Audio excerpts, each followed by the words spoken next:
Bertemu kembali dalam Fokus Minggu depan dan sudah tentu kita akan melihat satu lagi topik yang dijangka akan mendominasi berita bukan sahaja di Malaysia tetapi barangkali di seluruh dunia, khasnya di Malaysia dan di negara jiran sekurang-kurangnya, Malaysia dan Singapura.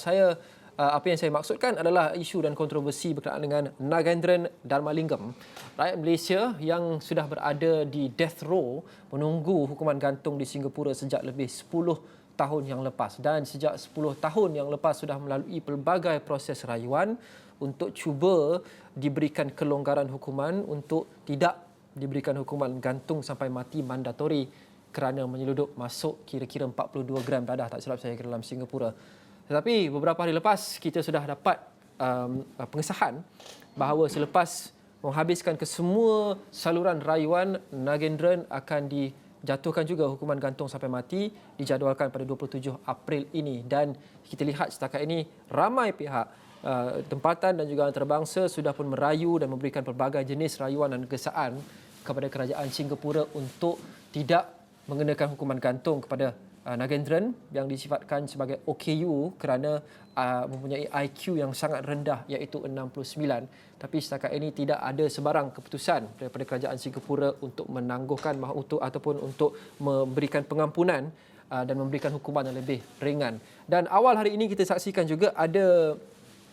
tunjuk perasaan, demonstrasi berkenaan dengan isu ini yang disertai oleh ramai peserta daripada parti MIC, saya difahamkan,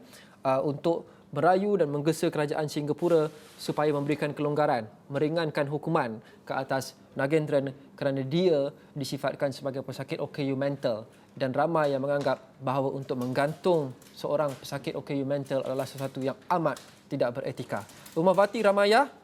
sedia di sana sekarang ini, dan Umar Bati beberapa kira-kira sejam yang lepas ada membuat liputan berkenaan dengan protes itu. Umar, apa yang kita boleh kongsikan daripada protes itu, dan adakah sebarang penyerahan memorandum atau sebarang nota rasmi dilakukan juga kepada kedutaan? Terima kasih Lokman di studio, dan pada ketika ini saya masih lagi berada di Kedutaan Tinggi Pesuruhjaya Singapura pada ketika ini, dan saya tiba di sini Lokman kira-kira pukul 3.50, dan waktu itu sudah kira saya lihat lebih kurang 200 orang peserta perhimpunan yang tiba seawal pukul 3.30 petang tadi. Dan saya juga difahamkan hari ini memorandum, kalau semalam kita melihat memorandum daripada Kumpulan Hak Asasi Manusia iaitu ADPM yang menghantar memorandum kepada Kementerian Dalam Negeri di Putrajaya untuk menggesa agar Nagendran dibawa pulang menerusi program pemindahan antarabangsa banduan ataupun dikenali sebagai ITOP. Hari ini pula Brigade Pemuda MIC pula hari ini menghantar memorandum kira-kira pukul 4.30 petang tadi, di mana antara inti parti memorandum hari ini kita melihat MIC menerusi kerajaan Malaysia menggesak kerajaan Singapura untuk memberi pengampunan kepada Nagendran yang akan menjalani hukuman gantung sampai mati dalam 2 hari lagi pada hari Rabu ini, di mana selepas tertangguhnya lebih kurang hampir 12 tahun di mana hukuman gantung sampai mati dijatuhkan oleh Mahkamah Tinggi Singapura pada 2010 selepas ditahan pada tahun 2009. Namun hukuman gantung itu ditangguh beberapa kali sehingga Mahkamah Tinggi yang dipanel oleh 5 hakim membuat keputusan pada 29 Mac lepas untuk mengekalkan keputusan Mahkamah Tinggi untuk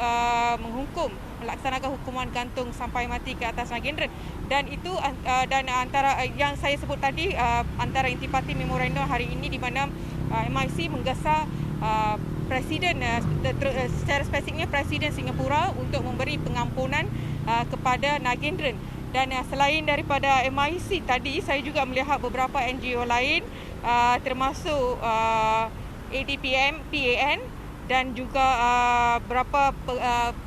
peguam yang mewakili, yang rata-rata menyokong Nagendran, di mana menggesak kerajaan Singapura untuk membebaskan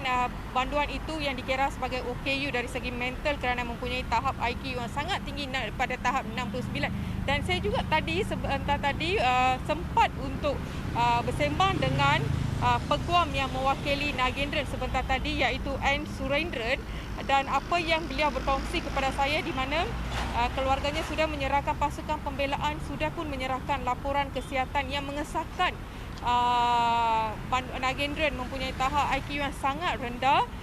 dan iaitu seperti yang dimaklumkan oleh Lokman tadi, iaitu berada di tahap yang 69 telah dikemukakan kepada mahkamah. Namun mahkamah juga menurutnya mahkamah juga mengetahui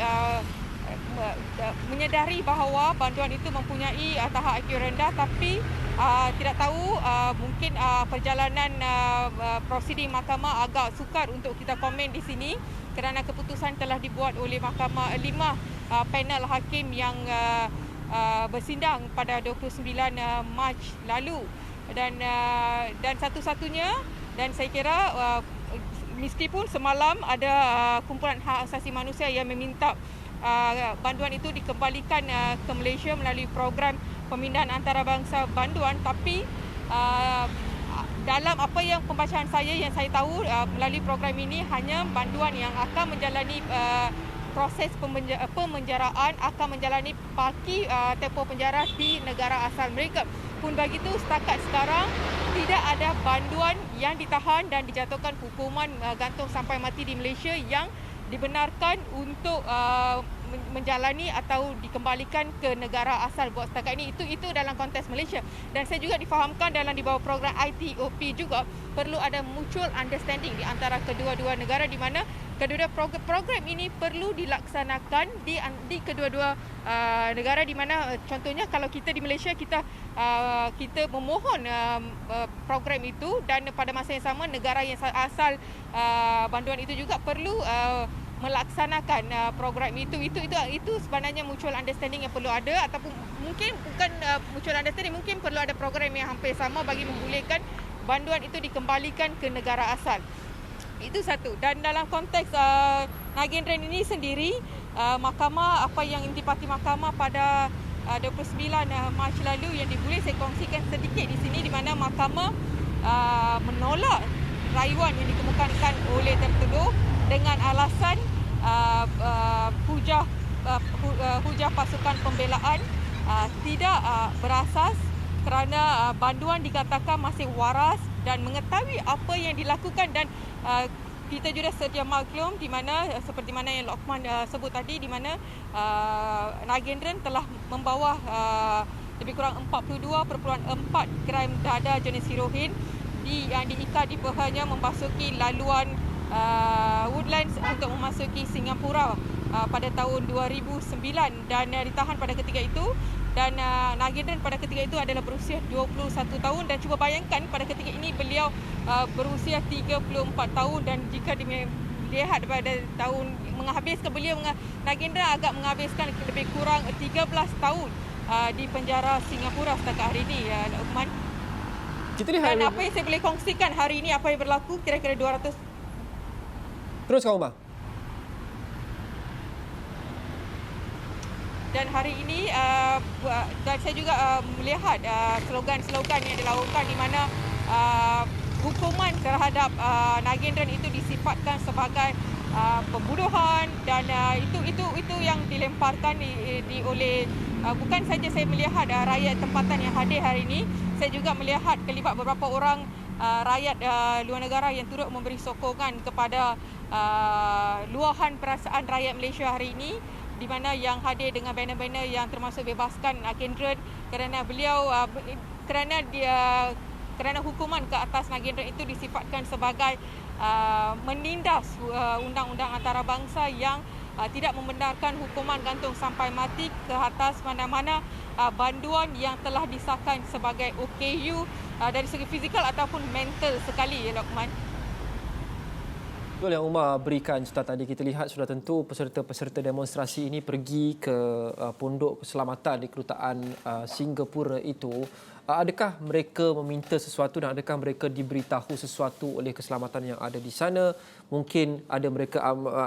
ambil serahan dokumen, memorandum dan sebagainya. Atau adakah peserta-peserta ini hanya disuruh pulang oleh security di sana? Ya, ketika saya tiba di sini, saya difahamkan mereka kumpulan peserta hari ini sudah pun tiba di sini kira-kira pukul 3.30 petang tadi, dan saya perhatikan tahap keselamatan, tahap pengawasan daripada pasukan polis termasuk anggota polis dan juga pasukan trafik sendiri sudah berada di kawasan ini kerana kita sedia maklum kawasan kedutaan Singapura ini benar-benar terletak di laluan yang paling sibuk iaitu laluan di Jalan Tun Razak di mana yang paling antara laluan yang paling sibuk di Ibu Negara, dan hari ini saya melihat selepas memorandum itu diserahkan lebih kurang antara pukul 4.45 petang tadi, dan pasukan polis meminta mereka yang masih lagi sedia menunggu di sini untuk beredar. Tepat pukul 5 saya melihat polis menggunakan speaker meminta mereka yang penganjur hari ini untuk beredar daripada kawasan ini serta-merta, dan hari sekarang kalau disaksikan belakang saya pada pukul 5.30 ni, 5.26 ni sudah tidak orang, cuma kami para media saja yang berada di sini, dan ada yang antara mereka yang sedang duduk di jauh sana itu sedang membuat story mengantar dan sebagainya. Itu Luqman. Terima kasih Mahathir Ramaya, wartawan Astro Awani buat liputan secara langsung demonstrasi menentang hukuman gantung terhadap Nagendran Dharmalingam, rakyat Malaysia yang masih lagi menanti nasibnya di sana. Tapi setakat ini tidak ada lagi sebarang keputusan atau pengesahan daripada kerajaan Singapura yang mereka akan akhirnya give in dan memberikan hukuman yang lebih ringan kepada Nagendran, kerana kita lihat daripada segi sejarah pun kerajaan Republik itu agak dan amat sukar untuk lakukan sedemikian. Apapun kita harap yang terbaik, kerana apa saja pun kita harap agar perbuatan etika itu akan prevail, kerana jika dia adalah sememangnya seorang OKU mental, mungkin tidak sesuai untuk dia melalui hukuman itu walaupun telah melakukan jenayah itu, dan mungkin hukuman lebih ringan patut diberikan. Itu kita akan nantikan sepanjang minggu depan. 27 hari bulan April adalah tarikh keramat bagi Nagendran dan juga keluarganya, kerana itu adalah tarikh yang dijadualkan hukuman gantung itu akan dilaksanakan. Kita akan terus memerhati hari-hari menjelang tarikh itu di Astro Awani dan akan bawakan kepada anda sebarang perkembangan terkini yang kami terima berkenaan dengan isu ini dan juga isu-isu lain. Itu fokus kami minggu depan. Terima kasih kerana menonton. Kita jumpa lagi dalam episod yang seterusnya. Assalamualaikum dan salam hormat.